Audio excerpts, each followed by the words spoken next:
Hello students. Chapter number 4 motion in a plane हमारा ख़त्म हो चुका था। नेक्स्ट है आपका chapter number 5 that is laws of motion. Laws of motion के लिए हमको पहले मोशन समझना था। मोशन हम समझ चुके थे और हमको समझना है फोर्स। तो पहला टर्म है आपके पास जो इस चैप्टर में पढ़ना है वो है आपके लिए फोर्स। सबसे पहले कि फोर्स होता क्या है। किसी भी ऑब्जेक्ट को जब आप धक्का देते हैं या फिर उसको अपनी तरफ खींचते हैं, देखते हैं आप कभी भी ऐसे किसी गेट पर किसी बड़े ऑफिस में गए तो वहाँ पर गेट पर लगा हुआ रहता है पुश पुल। एक साइड से पुश होगा, एक साइड से पुश। तो पुश और पुल आप क्या करते हो, ये इसी को क्या बोला जाता है, फोर्स। चैप्टर 1 में भी हमने देखा था 4 टाइप के फोर्सेज देखे थे, gravitational, electromagnetic, strong nuclear, weak nuclear. वो सब क्या होते थे, फोर्स मतलब ऐसी चीज़ जो किसी ऑब्जेक्ट को पुल या पुश कर सके। और एक और चीज़ क्या होती है कि जब भी एक ऐसा कॉज हो या एक ऐसा कारण हो जिसकी वजह से ऑब्जेक्ट, जो भी ऑब्जेक्ट है उसकी स्टेट में चेंज आए।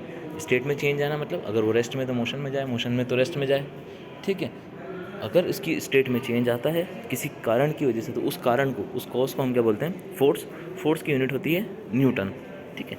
उसके बाद आपके नेक्स्ट टर्म आता है इनर्शिया। थोड़ा सा बड़ा टर्म है, थोड़ा सा अच्छा टर्म है। यहाँ से आपको Newton's first laws of motion तक आपको कवर हो जाएगा, आपको इनर्शिया अगर समझ में आ गया तो। इनर्शिया क्या है, इनर्शिया मतलब किसी भी बॉडी के अंदर वो प्रॉपर्टी जिसकी वजह से वो अपनी स्टेट को चेंज ना करना चाहे। मतलब एक और दूसरे टर्म्स में बोले तो क्या, ऐसी प्रॉपर्टी जिसकी वजह से कोई ऑब्जेक्ट अगर किसी स्टेट में है तो उसी में रहना चाहे, चेंज ना करना चाहे या उसी में रहना चाहे, उसको हम क्या बोलते हैं, इनर्शिया, ठीक है। 3 टाइप का होता है आपका इनर्शिया। इनर्शिया है तो रेस्ट का, inertia of rest, inertia of motion and inertia of direction. पहले बात करते हैं इनर्शिया रेस्ट की। इनर्शिया ऑफ रेस्ट मतलब क्या होगा, कोई भी ऑब्जेक्ट अगर रेस्ट में है तो रेस्ट में ही रहना चाहेगा, कोई भी ऑब्जेक्ट अगर रेस्ट में है तो रेस्ट में ही रहना चाहेगा। ये उस बॉडी की प्रॉपर्टी है और उस प्रॉपर्टी को हम क्या बोलते हैं, इनर्शिया ऑफ रेस्ट। क्या होता है, अगर मान लो आप एक बस में जा रहे हो, बस अभी रुकी हुई है, बस स्टैंड पे खड़ी हुई है। जैसे ही बस एकदम से अगर एक्सेलरेट होगी, एकदम से स्टार्ट होगी, तो आपको पता चलेगा कि आप एकदम से थोड़ा सा पीछे की तरफ जाएंगे। क्यों, क्योंकि आपकी बॉडी कहाँ रहना चाहती थी, रेस्ट में। रेस्ट में कहाँ, पीछे की तरफ। अब आप, क्योंकि बस आगे बढ़ चुकी है, बॉडी कहाँ रहना चाह रही, पीछे, इसीलिए आपको एक पीछे की तरफ धक्का लगता है। नेक्स्ट एग्जांपल इसका देखिए, एक ग्लास लीजिए, उसके ऊपर एक कार्ड रखिए, उसके ऊपर एक कॉइन रखिए। कॉइन को कहाँ रखना है, बिल्कुल ग्लास के ऊपर वाली तरफ। कार्ड को एकदम से एक चुटकी से मारते हैं ना, ऐसे टक्का करके और खिसका दीजिए, तो आपको दिखेगा कि कॉइन नीचे गिर गया। क्यों, क्योंकि कॉइन जो है वो रेस्ट में था, रेस्ट में रहना चाहता था, उसी जगह पे रहना चाहता था। कार्ड तो मूव कर गया पर कॉइन मूव नहीं कर पाया, तो कॉइन का नीचे गिर गया। नेक्स्ट आता है आपका inertia of motion. Inertia of motion में क्या, अब ऑब्जेक्ट मोशन में है और मोशन में ही रहना चाह रहा है, होगा क्या। अब देखिए, वो जो बस थी ना वो चल चुकी है, कॉन्स्टेंट स्पीड से चल रही है, थोड़ी सी दूर चली और उसमें एक स्पीड ब्रेकर आपको उसको दिखा ड्राइवर को। अभी तो कांस्टेंट स्पीड से चल रही थी, मतलब आपकी बॉडी भी जो है वो मोशन में थी कांस्टेंट स्पीड के साथ। जैसे ही उसने स्पीड ब्रेकर देखा, ड्राइवर ने ब्रेक लगाया, अब आपकी बॉडी कहाँ जाना, क्या चाहती थी कि वो मोशन में ही रहे। किस वजह से, क्योंकि इनर्शिया ऑफ मोशन आपकी बॉडी के अंदर भी है, आपकी बॉडी की प्रॉपर्टी भी इनर्शिया ऑफ मोशन को फॉलो करती है। तो अब आपकी बॉडी चाहती है कि आप मोशन में रहे, ड्राइवर ने ब्रेक लगा दिया, तो आपकी जो भी बस बैठी हुई है, कार है, तो वो कार क्या, जिसमें आप बैठे हुए, वो कार क्या चाहेगी, वो कार तो रुक रही है और आपकी बॉडी चाह रही है कि मैं तो चलती रहूँ।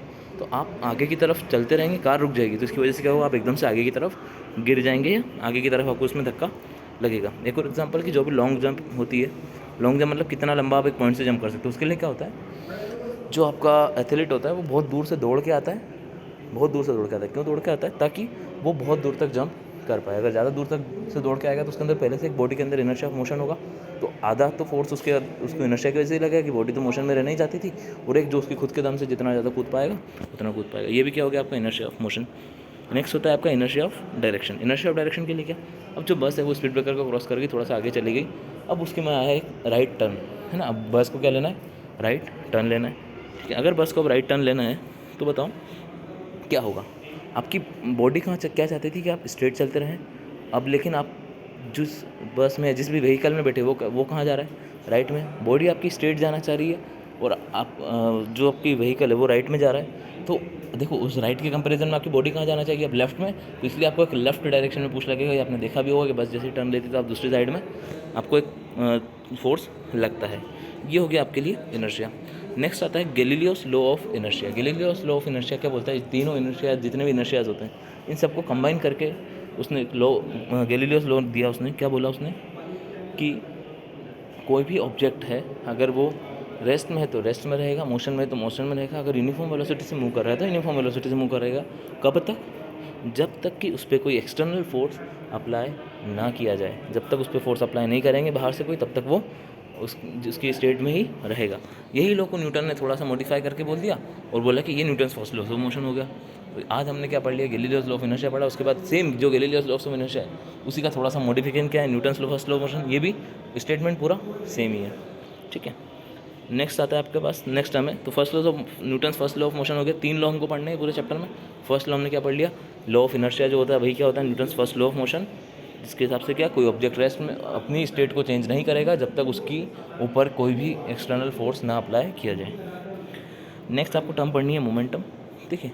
मोमेंटम को अगर हम बताएं तो मोमेंटम क्या होता है कि किसी भी बॉडी है, कोई भी ऑब्जेक्ट है, उसके अंदर कितना मोशन है, कितना मोशन उसके अंदर है। अगर मैं बोलूँ कि आपकी बॉडी के अंदर 70% वाटर है, या बोले 70% वाटर है आपकी बॉडी के अंदर, या 90% वाटर है, जितना भी होता है, इतना वाटर अगर आपकी बॉडी में, तो वो क्या बता रहा है, वाटर कंटेंट बता रहा है आपकी बॉडी के अंदर। आपकी चाय की बात करें, चाय बनाई, उसके अंदर कितना शुगर है, मान लो 2 चम्मच शुगर है, तो two teaspoons of sugar in your tea, तो वो क्या बता रहा है, शुगर का कंटेंट बता रहा है। जब वाटर की बात कर रहे थे बॉडी के अंदर, तो वाटर कंटेंट बता रहा था बॉडी के अंदर। ऐसे ही किसी ऑब्जेक्ट के अंदर या किसी बॉडी के अंदर कितना मोशन है, मोशन कितना होगा, वो क्या बताएगा, मोमेंटम्स के थ्रू बताएंगे। पी मोमेंटम को रिप्रेजेंट करते हैं पी से, पी इक्वल्स होता है M into V, mass of that object into velocity of that object. Unit क्या हो जाएगी, मास की यूनिट किलोग्राम, वेलोसिटी की यूनिट मीटर पर सेकंड, तो यूनिट हो गई मोमेंटम की kilogram metre per second. Dimension formula लिख लीजिए, MLT-1 याद कर लीजिएगा। यहाँ पर हम 2 केस पढ़ते हैं कि अगर 2 ऑब्जेक्ट हैं, दोनों की वेलोसिटी सेम है और एक का मास ज़्यादा है दूसरे से, तो जिसका मास ज़्यादा होगा उसका मोमेंटम भी ज़्यादा होगा। सीधी दिख रही है कि अगर वेलोसिटी सेम है तो कहाँ पर डिपेंड, डायरेक्टली प्रोपोर्शनल हो गया मोमेंटम मास पे। अगर मास ज़्यादा तो वेलोसिटी भी ज़्यादा, मोमेंटम भी ज़्यादा।